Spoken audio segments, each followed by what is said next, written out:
안녕하세요. 디딤 히스토리 수업 이야기의 디딤길 쌤입니다. 이번 영상에서는 통일신라의 문화 가운데 유학과 불교의 발달에 대하여 소개해 보겠습니다. 삼국 통일 이후 신라는 왕권 강화와 체제의 안정을 위해 유학을 정치 이념으로 삼았습니다. 신문왕은 국학을 설치하여 유학을 가르쳤고, 원성왕은 독서 산품과를 실시하여 국학 학생들의 유교 경전 이해 수준을 평가하여 관료로 선발하였습니다. 유학은 중국의 공자와 그 제자들의 가르침인 경전을 연구하는 학문으로서 인, 의, 충, 효, 그리고 예 등이 중심 덕목인데요. 당시의 유학은 종교라기보다는 일상적인 도덕 윤리에 가까웠으며 우리나라의 전통적인 생활 윤리와 공통적인 부분이 많아 쉽게 적용될 수 있었죠. 그리고 당시 국가의 발전을 위해서 충과 효를 강조하는 유학이 실질적으로 중시되었으며, 따라서 이때의 유학은 지배층, 특히 국왕의 왕권 강화를 위한 현실적인 필요성에서 장려되었다고 할 수 있습니다.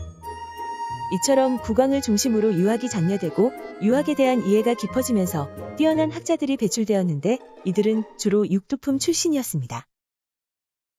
강수는 당에 보내는 외교 문서를 작성하여 삼국 통일에 기여하였고, 설충은 이두를 정리하여 유교 경전을 우리말로 쉽게 풀이하였습니다. 한편 진골 출신인 김대문은 화랑세기와 고승전 등 신라를 빛낸 이들의 전기를 저술하였고,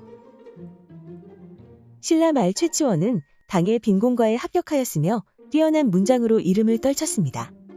그는 자신의 한시를 모아 수록한 개원필경을 만들었으며 이는 현재 전하고 있는 가장 오래된 문집이라고 합니다. 또 중국 당나라 말기에 반란을 일으킨 역적 황소를 성토하기 위해 지은 경문인 토황소 경문도 여기에 들어있습니다.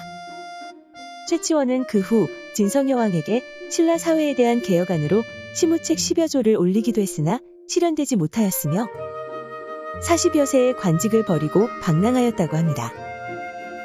이처럼 당에 유학하여 빈곤과에 급제한 신라인이 늘어나면서 당은 신라의 문화 수준을 높이 인정하여 군자의 나라라고 칭송하였습니다. 왕실과 귀족 중심으로 발전하던 불교는 삼국 통일을 전후하여 점차 일반 민중에게 확산되었습니다. 신라의 불교 사상을 한층 발전시킨 승려는 원효와 의상이었는데요. 원효가 의상과 함께 당으로 유학을 가던 길에서 동굴에서 하룻밤을 지새는데 간밤에 마셨던 시원한 물이 해골물이었던 것을 알고 큰 깨달음을 얻어 당으로 가지 않고 다시 신라로 되돌아왔다는 일화는 유명하죠. 이후 원효는 불교 종파 간의 사상적 대립을 해결하려고 노력하였으며, 백성들에게는 어려운 불교 교리 대신 나무아미타불만 외우면 극락정토에 갈 수 있다고 가르쳐 불교의 대중화에 기여하였습니다. 한편 의상은 당에서 화엄 사상을 공부하고 돌아와 하나가 전체여 전체가 하나라는 모든 존재의 연관성을 주장하며 신라 화엄종을 열었는데요. 그는 이러한 화엄 사상을 전파하여 왕권을 뒷받침하고 한편으로는 관음신앙을 확산시켜 불교 대중화에도 관심을 기울이는 등 신라 사회를 통합하는 데 기여하였으며, 부석사를 비롯한 여러 사원을 세우고 불교 확산에 힘을 쏟았습니다. 그리고 해초와 같이 인도까지 새로운 불교 사상을 배우러 간 승려도 있었습니다. 해초는 인도를 5지역으로 나누어 돌아보고 견문록을 남겼는데, 이것이 바로 왕호천 축국전입니다. 왕호천 축국전은 프랑스 탐험가 폴 펠리오에 의해 중국 도넌 지역의 막고굴에서 발견하여 알려졌으며 프랑스 국립도서관에 소장되어 있습니다. 그리고 신라 말에는 당나라에서 선종이 들어와 지방 사회를 중심으로 유행하였습니다. 그럼 퀴즈를 풀어볼까요? 1번. 원성왕대에는 국학생 가운데 유교 경전에 대한 이해가 뛰어난 자를 관리로 선발하는 땡땡땡땡땡을 시행하였습니다. 무엇입니까?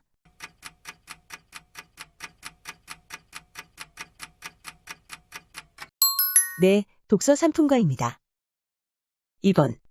신라 시대의 유학에 대한 이해가 깊어지면서 뛰어난 학자들이 배출되었는데 이들은 주로 땡땡땡 출신이었습니다. 무엇일까요?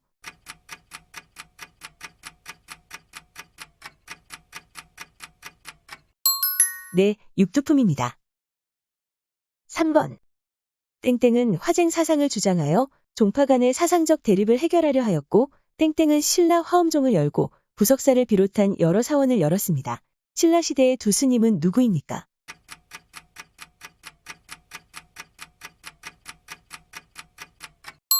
네, 원효와 의상입니다. 감사합니다.